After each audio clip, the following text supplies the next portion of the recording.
11. El castillo de Lanza de Dragón. La pendiente era tan suave que Adon apenas se daba cuenta de que marchaban colina arriba. A medio camino, el clérigo se detuvo y pasó las alforjas con la tabla al otro hombro.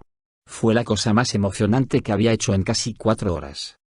Junto a Kelemvor y medianoche, Adon había viajado a lo largo de la carretera desierta durante 5 días.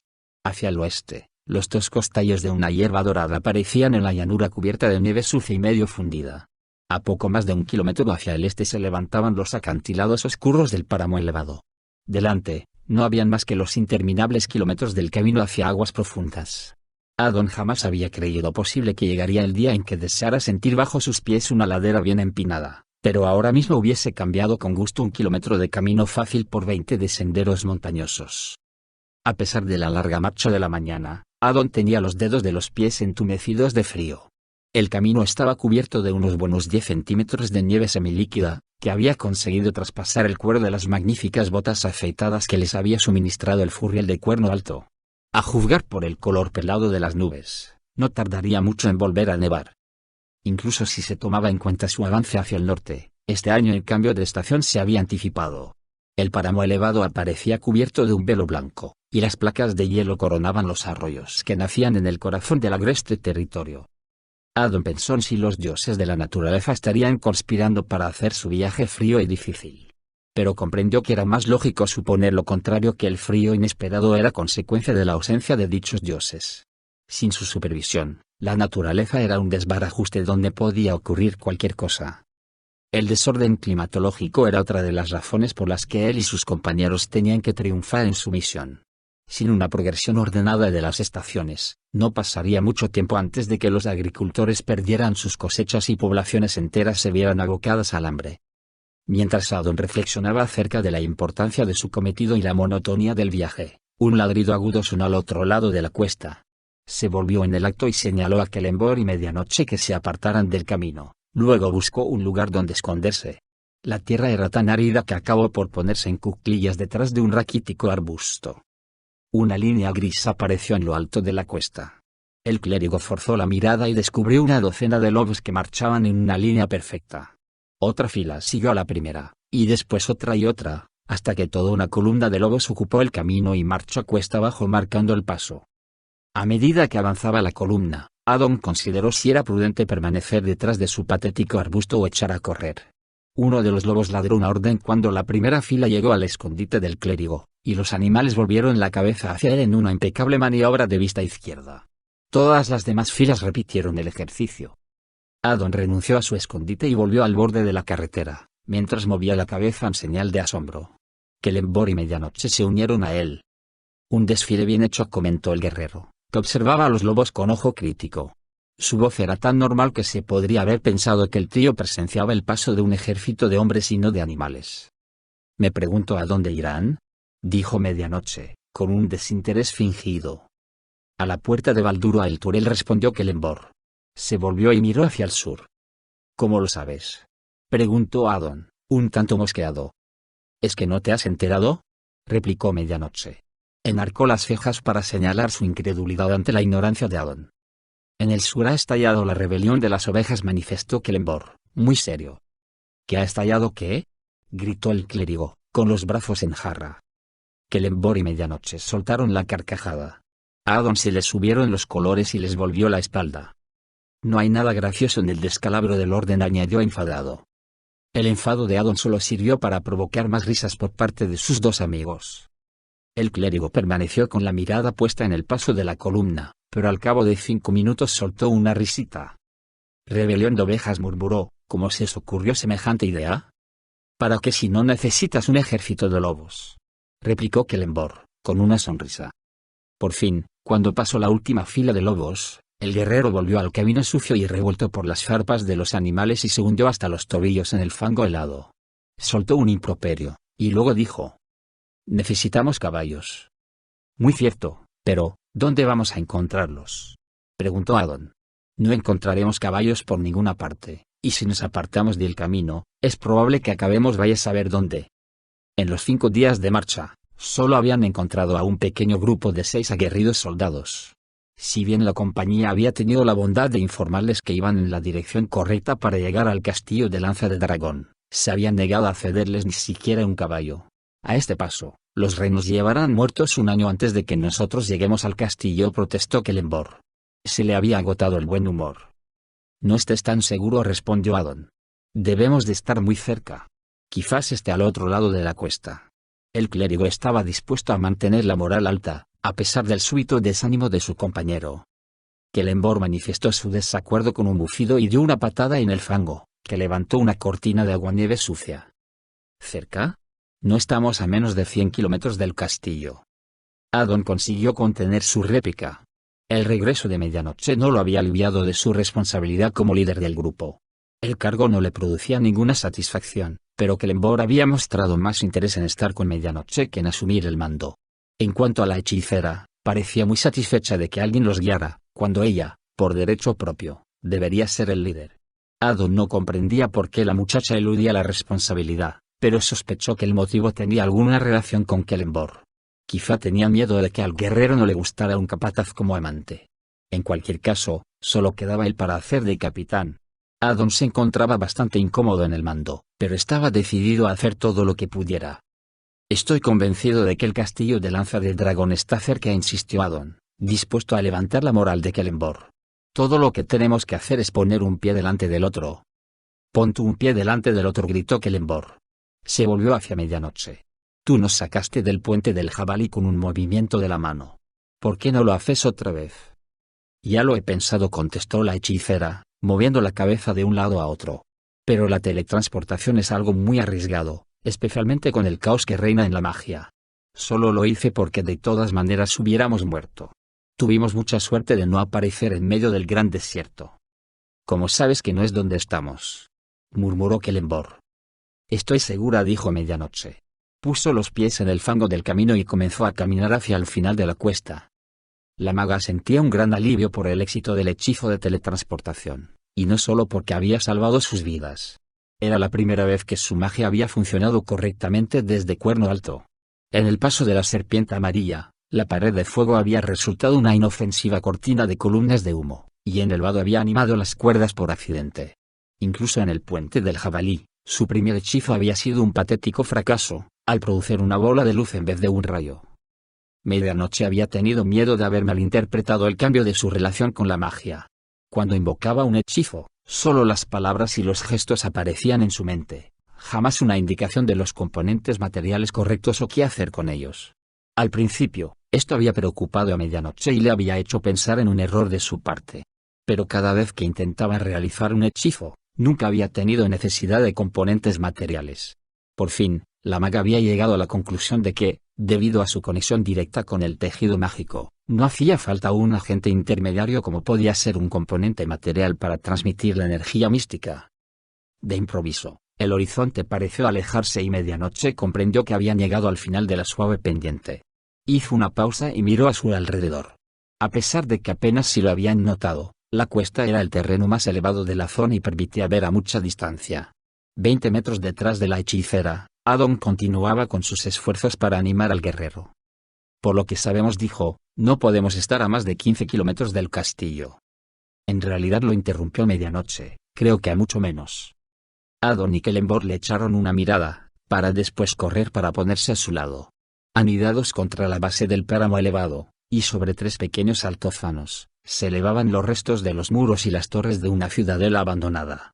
Desde esta distancia, resultaba difícil saber cuál era el tamaño del castillo, pero se lo podía equiparar con la fortaleza de Cuerno Alto. ¿Qué tenemos aquí?, preguntó Kellenborg. El guerrero miraba carretera abajo, pero medianoche y Adon no se habían dado cuenta. El castillo de Lanza de Dragón, desde luego, replicó Adon.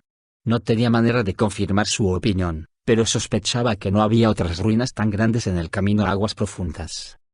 No me refiero al castillo, replicó Kellenborg, tajante. Señaló hacia abajo, donde, a poco más de 1 kilómetro, 10 carretas acababan de abandonar el camino. Los vehículos escapaban lentamente hacia las ruinas del castillo, perseguidos por una docena de atacantes que tampoco parecían mostrar mucha prisa. «Alguien ataca a la caravana», exclamó medianoche. «La persecución resulta bastante lenta», comentó Adon, mientras observaba a los dos grupos. Quizá los atacantes son zombies. Tienes razón, dijo Kellenborg, y miró al clérigo. Y los carreteros se mueven despacio porque deben de estar cansados después de tanta persecución. Los ojos del guerrero denunciaron sus deseos de intervenir. Addon maldijo en silencio a su compañero. Si bien entre los tres podían acabar sin mucho esfuerzo con un par de zombies, había una docena que atacaban a la caravana. Incluso con la ayuda de la magia de medianoche, no podrían derrotar a tantas criaturas. Deseó que Kellenborg tomara en cuenta el valor de sus propias vidas, como hubiera hecho la mayoría de los hombres. Pero el guerrero ya no era un hombre común, si es que alguna vez lo había sido. Un ser normal no iría a la búsqueda de una entrada al reino de la muerte, ni tampoco ha asumido una misión que hiciera necesario semejante viaje. No podemos involucrarnos, dijo Addon, pensativo, como si reflexionase en voz alta. Si nos matan, los reinos desaparecerán. El clérigo sospechaba que Medianoche no participaría en la defensa de la caravana si él se oponía. Pero Kellenborg no aceptaría la orden de abandonar a los carreteros. Por lo tanto, deseaba que el guerrero tomara su propia decisión. Además, Addon no quería que la responsabilidad de dejar a la caravana librada a su suerte recayera únicamente sobre sus hombros. Medianoche estudió la situación durante un minuto eterno, mientras sopesaba las palabras de Addon contra sus propios deseos de prestar ayuda.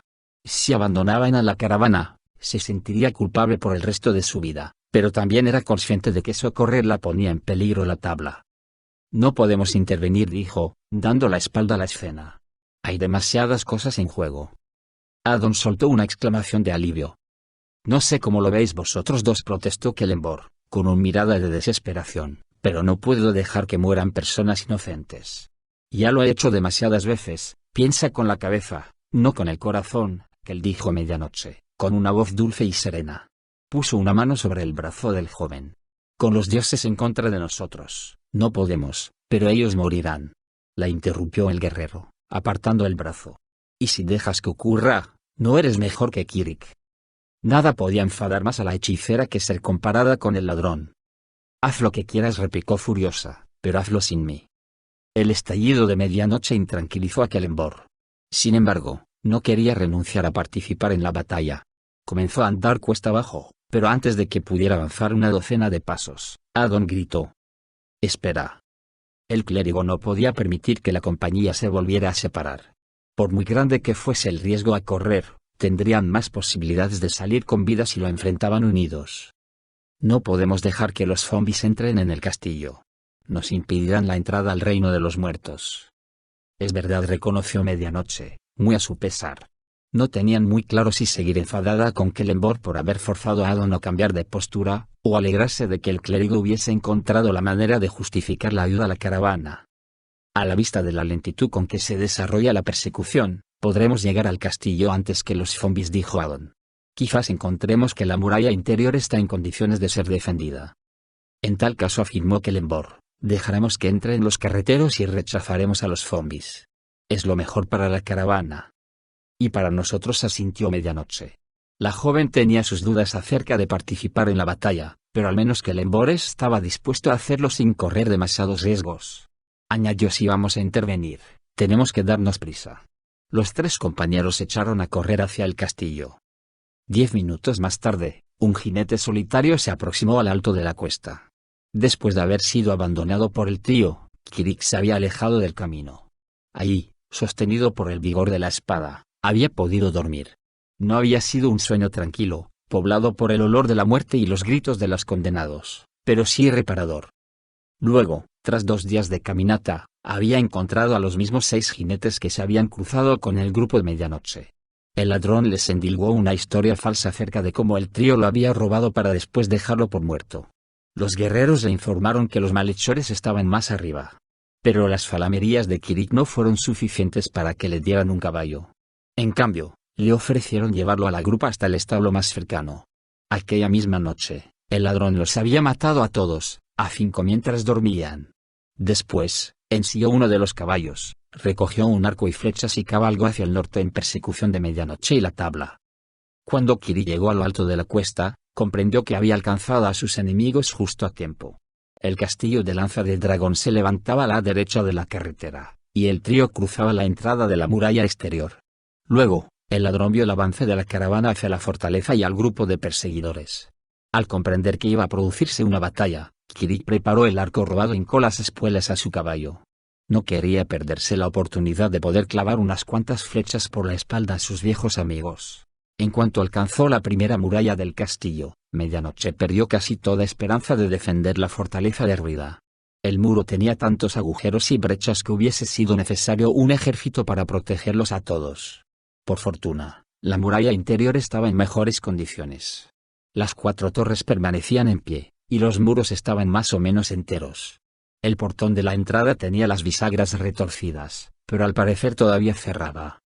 Por su parte, Kelenborg hizo una rápida valoración de las defensas. «Podemos defender el recinto interior», dijo. «Medianoche, ve a la torre del sudoeste y avísanos cuando la caravana llegue a la muralla exterior». El guerrero se acercó al portal, y examinó las bisagras. «Adon y yo nos encargaremos de cerrar el portón cuando sea el momento». Medianoche se encaramó al muro en un santiamén, y luego corrió por las almenas hasta la torre del sudoeste. Era la más alta y segura de las 4. Había una escalera en espiral en la pared que daba al patio de armas, y solo desde sus rellanos se podía acceder a las habitaciones. La propia escalera tenía 2 únicas entradas en lo más alto de la torre y en el patio. En otros tiempos, se podían clausurar las entradas en caso de asalto al patio o al muro, pero hacía años que las puertas habían sido arrancadas de los marcos. La hechicera alcanzó la escalera de la torre y subió hasta el cuarto más alto. Al parecer, había sido la habitación de alguien importante, tal vez el mayordomo o el alguacil.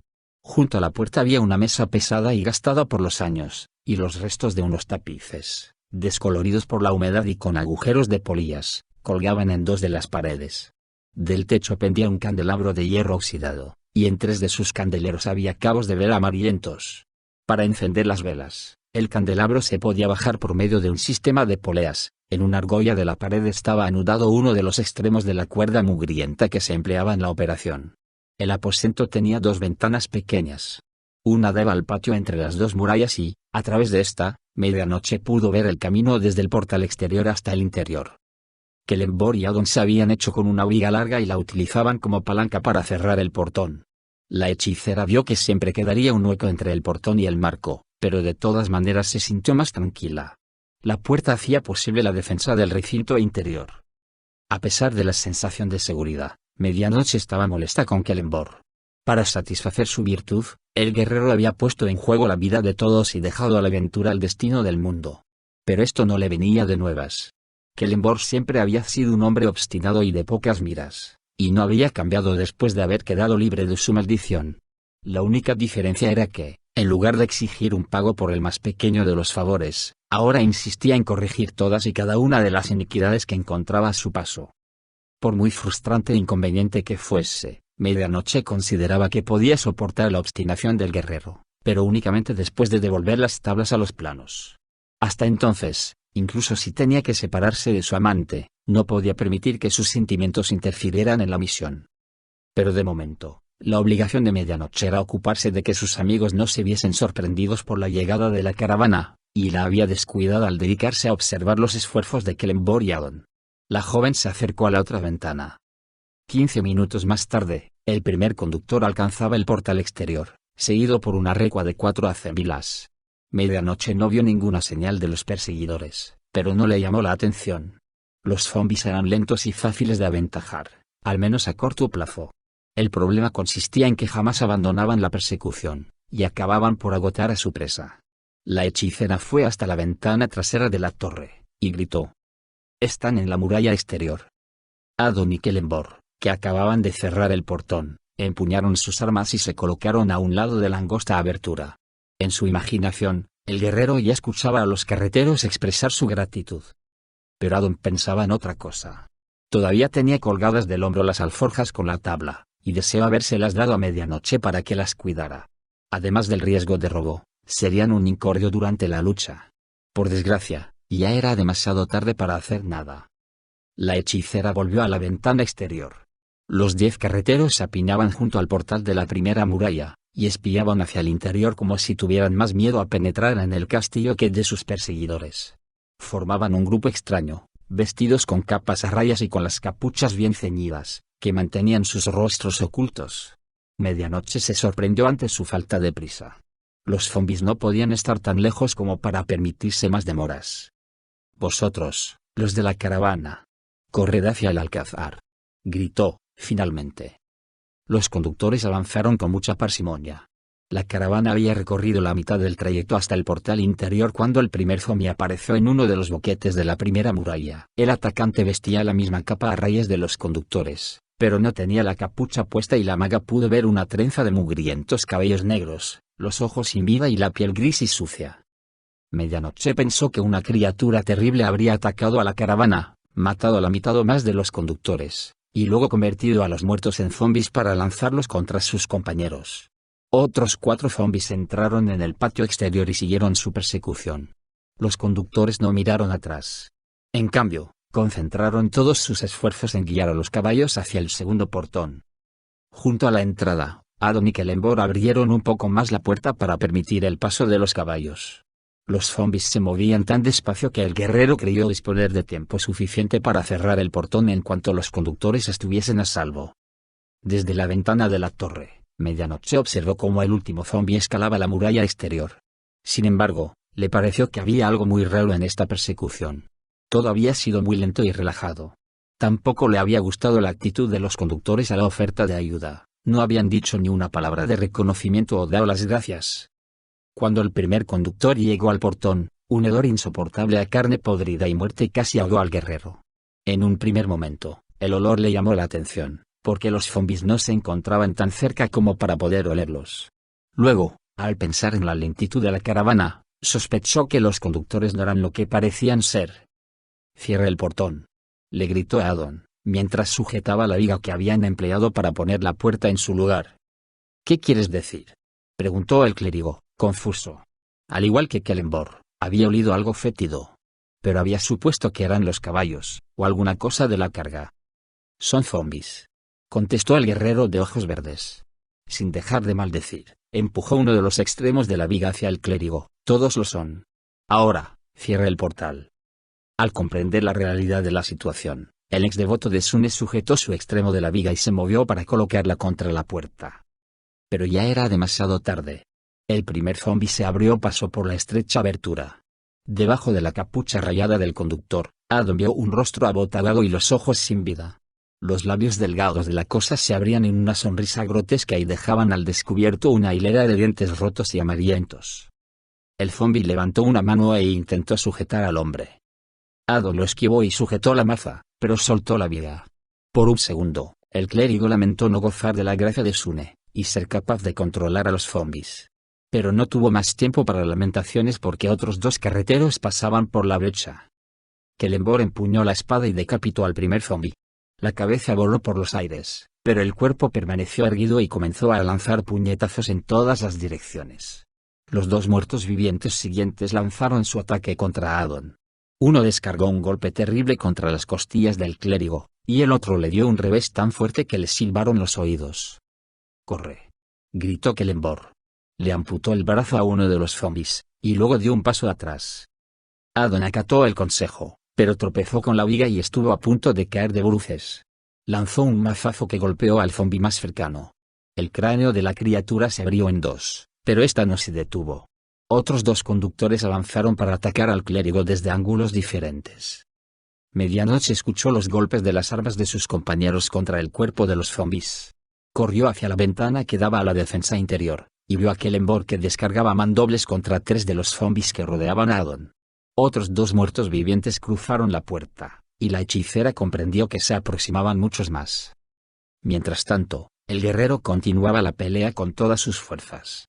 Le cortó un brazo a su atacante, pero este avanzó sin vacilar ni un instante. La hechicera fue consciente de que sus temores habían estado justificados. Ya podía dar por muertos a Kellenborg y Addon, y a la tabla por perdida, a menos que pudiera sacarlos de la pelea. Al recordar el pesado candelabro en el centro de la habitación, fue hasta la pared y desató la cuerda. El artefacto se estrelló contra el suelo.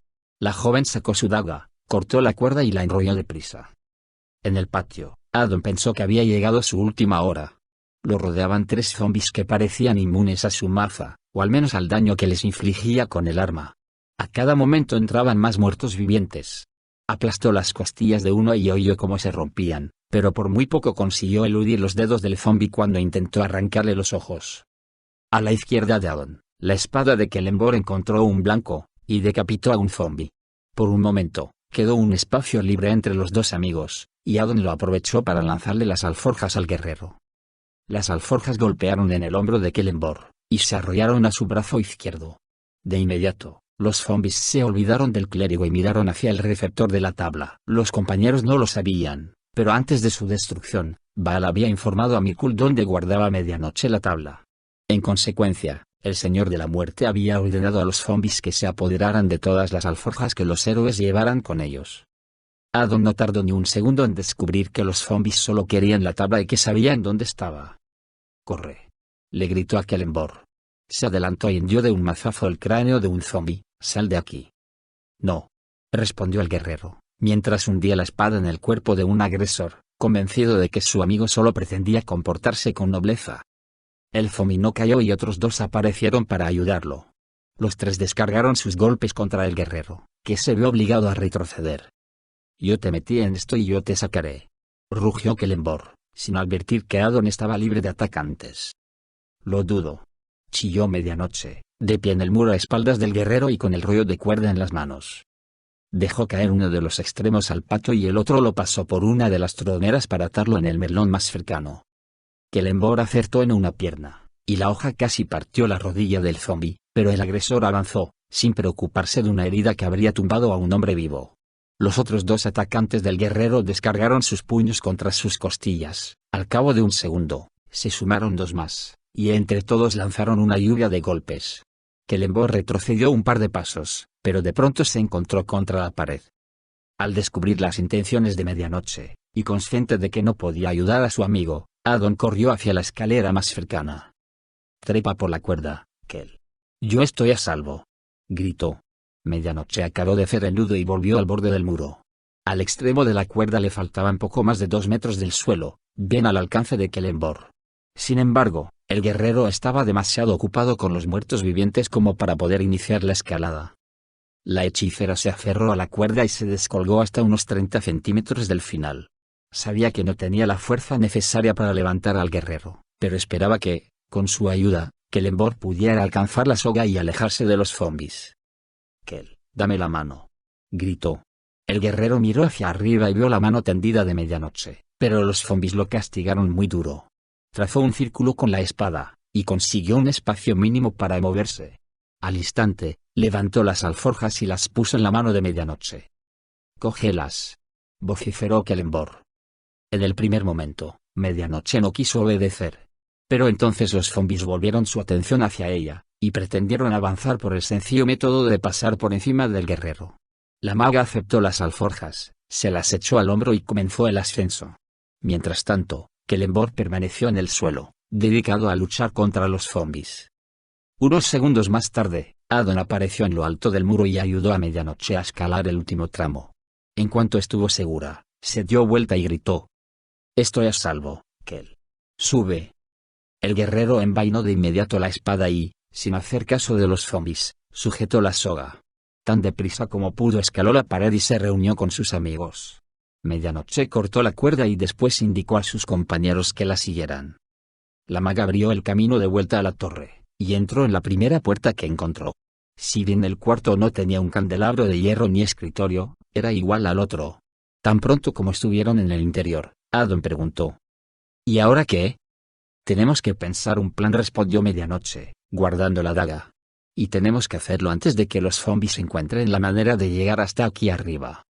«Lamento haberos metido en todo esto», se disculpó Celeborn, desde su posición junto a la ventana que le permitía observar los movimientos de los zombis.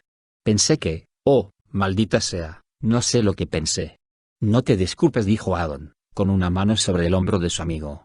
«Los zombis nos hubiesen atacado de todas maneras. Alguien los envió a buscar la tabla». «Fue Mirkul», susurró Medianoche. «Os dije que Elibal trabajaban juntos». «Bueno, sin duda trató de establecer contacto con Baal y descubrió que yo había escapado con la tabla». «Da igual si los envió Mirkul o no», gruñó Celeborn. «Merezco que me despellejen y asen vivo». Cogió las alforjas de la mano de Addon y sacó la tabla. «Tal vez pueda engañarlos para que me persigan». No, que dijo el clérigo, metiendo la tabla otra vez en las alforjas. Nuestra mejor posibilidad para sobrevivir es mantenernos juntos. Addon había dejado las alforjas con la tabla en manos de Kelenborg con toda intención. En la batalla que se avecinaba, era mejor que estuviese protegida por el guerrero más capacitado. Kelenborg frunció el entrecejo y, cuando Addon no recogió las alforjas, se las echó al hombro. Es mejor que haya ocurrido de esta manera. De otra forma, los zombies nos hubieran atacado por sorpresa. Añadió Addon, al comprender el estado de ánimo de su amigo. Tiene razón, afirmó Medianoche, con una mano en el brazo de Kelenborg. No se ganaba nada con hacer sentir culpable al guerrero, y le apenaba verlo tan mortificado. Vamos a ver si podemos encontrar la entrada al reino de la muerte. Después de todo, teníamos que venir hasta aquí. ¿Por dónde comenzamos?, preguntó Kelenborg. Espió por la ventana y comprobó alarmado que muchos de los zombies habían subido por la escalera hasta lo alto del muro, y que ahora venían hacia la torre. Se apartó un poco de la abertura. Será mejor que salga. Un fuerte estrépito resonó en el cuarto para gran sorpresa del grupo. Medianoche sujetó el brazo de Kelenborg, lo apartó de la ventana, y luego señaló una flecha tirada en el suelo. En la pared de piedra se veía la marca donde había golpeado la saeta. El guerrero la recogió sin preocuparse.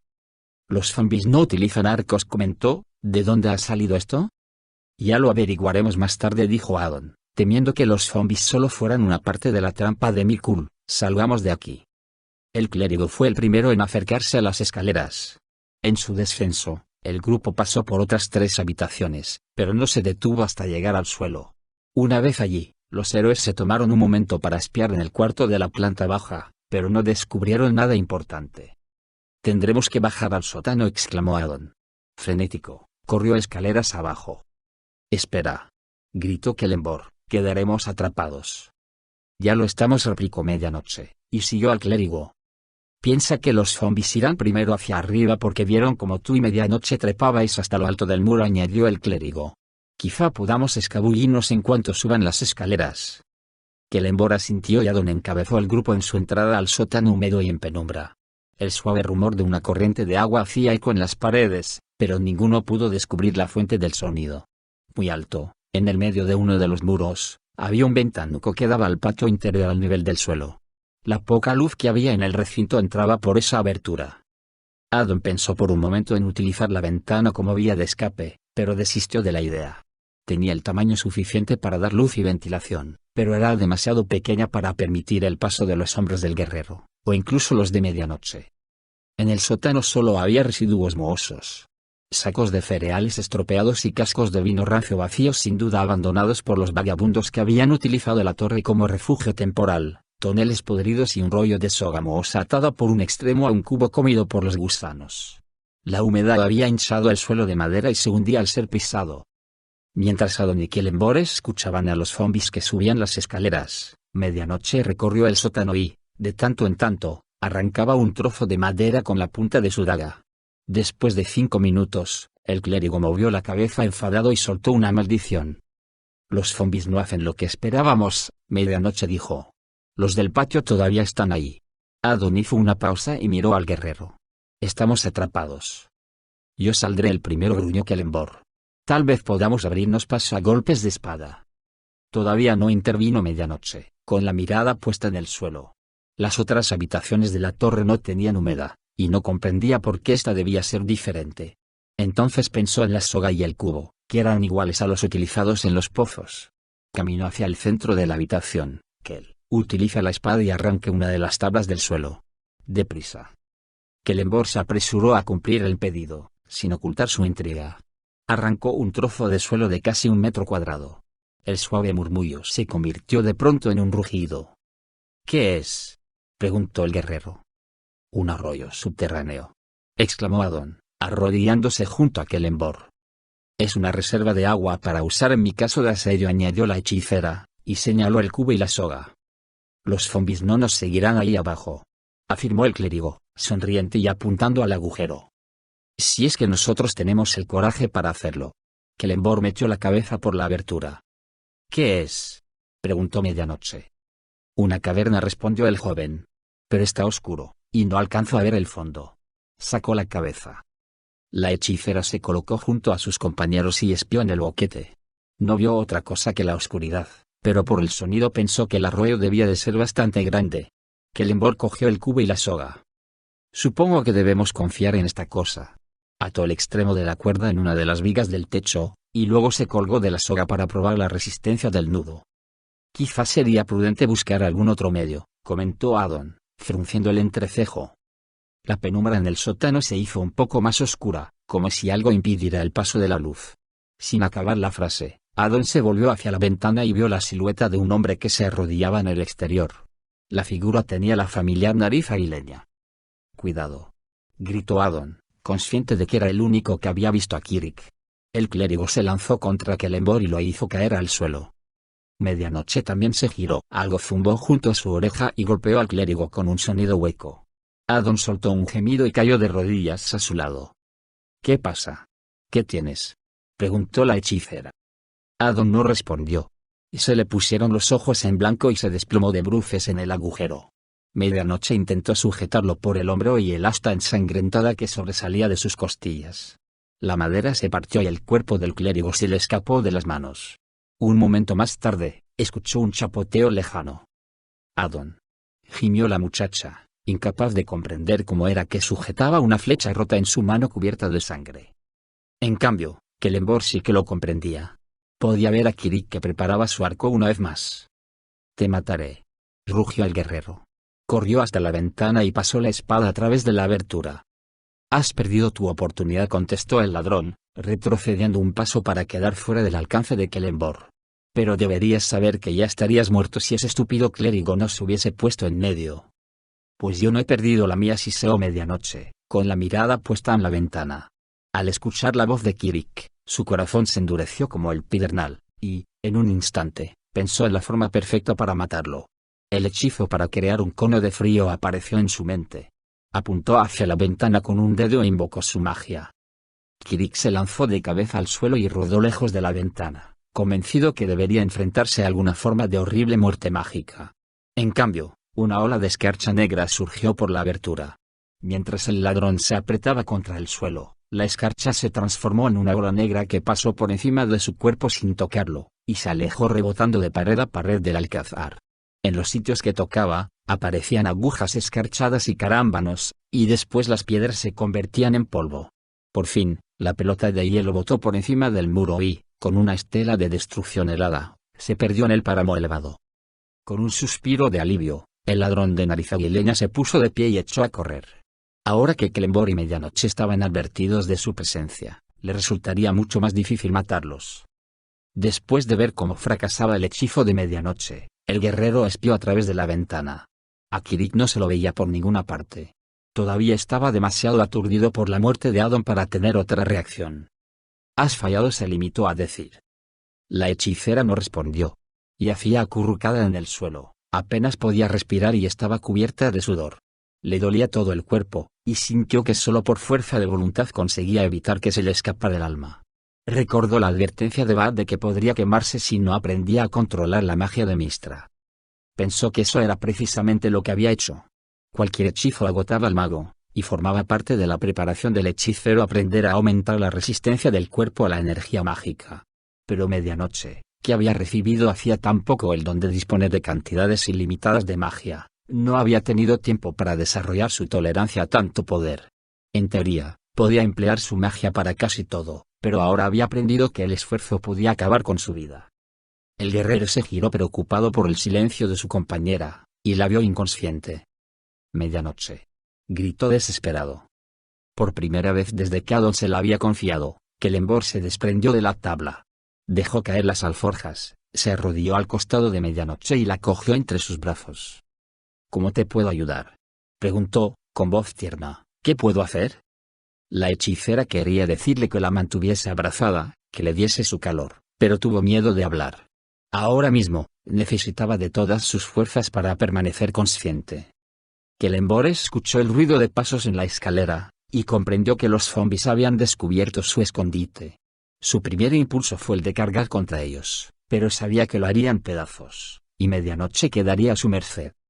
En cambio, cortó la soga junto al asa del cubo y lo tiró. Luego, pasó el extremo alrededor de la cintura de la mujer. Su intención era bajarla por el agujero hasta el fondo de la caverna y después bajar él también. Pero no le quedaba más tiempo. El primer zombie apareció en la puerta cuando acababa de meter a la hechicera en el agujero. Celeborn no le hizo caso y comenzó a soltar cuerda. Otros 2 zombies entraron en el sótano. Medianoche solo sabía que Celeborn la descolgaba en medio de la oscuridad y que, poco a poco, recuperaba sus fuerzas. El eco de la caverna multiplicaba en los ruidos del agua, y por el sonido, el arroyo parecía mucho más grande, casi un río pequeño. Unos momentos más tarde, se detuvo su descenso y se encontró colgada en la oscuridad. Si bien le pareció que estaba muy cerca del arroyo, no tenía manera de confirmar su suposición. Medianoche miró hacia arriba y vio un tenue cuadrado de luz. Había unas formas que se movían a su alrededor, pero no alcanzó a distinguir ningún detalle. Mientras tanto, en el sótano, el primer zombie ignoró a Celeborn y recogió las alforjas que contenían la tabla del destino. El guerrero acabó de bajar medianoche. Después empuñó la espada y de un golpe cortó el brazo del zombi. La tabla cayó al suelo, pero antes de que él pudiese recogerla, llegaron otros 2 zombis y los 3 reanudaron el ataque. Celeborn descargó golpes a diestro y siniestro, pero no le sirvió de mucho. Alcanzó al mismo muerto viviente al que le había amputado el brazo, y le abrió el vientre. Los otros 2, sin preocuparse por su seguridad, se le echaron encima. El guerrero dio un paso atrás, pero atento a no perder de vista la tabla. Pisó en falso y cayó por el agujero. En el último momento, se sujetó de la cuerda y volvió a golpear con su espada. La cabeza de uno de los zombies rodó por el suelo. Otro de los muertos vivientes se lanzó sobre la mano de Celeborn que aferraba la soga. En un acto instintivo, el héroe movió la espada, que, después de herir al zombi, siguió su trayectoria y cortó la cuerda. Medianoche oyó el grito de Celeborn, y, un segundo después, la cuerda no la aguantó. La muchacha cayó al arroyo, sintió que la arrastraba la corriente, y luego comenzó la lucha para mantener la cabeza fuera del agua. Todavía estaba exhausta, pero si no sacaba fuerzas para aguantar acabaría ahogada. 2 chapoteos sonaron a la izquierda de medianoche cuando Celeborn y la espada cayeron al agua. La hechicera intentó nadar en aquella dirección, pero no tenía fuerzas suficientes para avanzar contra la corriente. Un segundo después, oyó la voz de Celeborn que la llamaba. Medianoche. ¿Dónde estás? Aquí, gimió ella. En medio del torrente, apenas si había podido escuchar su propia voz y sabía que su amante no la había oído. Probó una vez más de nadar hacia el guerrero, pero el agua la arrastró. Celeborn tenía más fuerza que la maga, sin embargo, no intentó salir de la corriente. Sabía que medianoche sería arrastrada por la corriente y no quería perderla. Haber permitido que la tabla cayera en manos de Myrkul era terrible, pero el héroe no podía imaginar una vida sin medianoche. El guerrero nadó corriente abajo con todas sus fuerzas. Cada tanto se detenía y cruzaba el torrente, con la esperanza de encontrar a medianoche. Era un buen plan, pero Celeborn había subestimado el poder de sus brazadas. En cuestión de minutos había avanzado tanto que no tenía ninguna posibilidad de reunirse con ella. Continuó la búsqueda durante otros 15 minutos antes de tener que pensar en su propia salvación por efectos del cansancio. En el cuarto de hora siguiente, el torrente separó todavía más a los amantes, si bien iban en la misma dirección. Pasaron por sitios donde el agua los cubría por completo, y habían pensado que morirían antes de volver a la superficie, agotados y desesperados por respirar. En otros momentos, chocaron contra rocas sumergidas o las paredes de la cueva. Sin embargo, a pesar del dolor de los golpes, intentaban encontrar un punto de sujeción en las superficies pulidas que les permitiese salir de la corriente. No tuvieron esa suerte. Celeborn y medianoche continuaron su viaje por la oscuridad, helados y ciegos, solo conscientes del rugir del arroyo, el peso de sus ropas empapadas y el agua fétida que tragaban en sus esfuerzos por respirar. Después de un tiempo Celeborn no podía decir cuánto había estado en el agua ni la distancia recorrida, el curso se hizo más recto y disminuyó la velocidad de la corriente. El guerrero comenzó a quitarse las prendas, porque el peso aumentaba su fatiga. Pero un extraño sonido absorbente resonó en las paredes de la cueva, y el joven levantó la cabeza para escuchar. El ruido tenía su origen en el centro del canal. Nadó a través del arroyo, pero la corriente ganó velocidad y el ruido se hizo más fuerte. Celeborn tomó la dirección contraria al ruido, y braceó con mayor desesperación a medida que la corriente lo hacía girar. Por fin, sintió que era llevado hacia atrás. Se armó de valor, agachó la cabeza y nadó con toda la fuerza que le quedaba. Después de unos segundos de angustia, consiguió librarse de la atracción, y prosiguió su viaje corriente abajo. El guerrero comprendió que el cambio en la dirección del agua lo producía un remolino.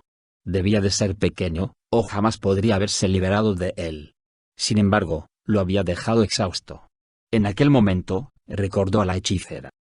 «Medianoche», gritó, «hay un remolino. Nada hacia la derecha». Repitió la advertencia una y otra vez hasta que por fin ya no pudo oír el ruido absorbente del remolino. Incluso si hubiese estado lo bastante cerca para oír el aviso, Medianoche no hubiese podido hacer nada para evitar el peligro. Su cansancio era tal que no podía nadar ni quitarse las ropas mojadas. Apenas si podía mover los miembros entumecidos por el frío, los pulmones le ardían con cada bocanada, y su mente no coordinaba por efectos de la fatiga. Cuando el cauce del arroyo enderezó su curso, Medianoche se dejó llevar hacia el centro del canal, feliz de verse libre por unos momentos de la turbulencia del agua. A medida que el ruido absorbente se hacía más fuerte, mantuvo la cabeza fuera del agua y respiró 10 veces seguidas sin ninguna dificultad. Luego, cuando la corriente ganó velocidad, la maga movió las piernas y sintió que comenzaba a hundirse en espiral. Se había metido en el remolino sin saberlo, y ahora casi no le importaba. Medianoche contuvo la respiración y se relajó mientras la arrastraba en las aguas.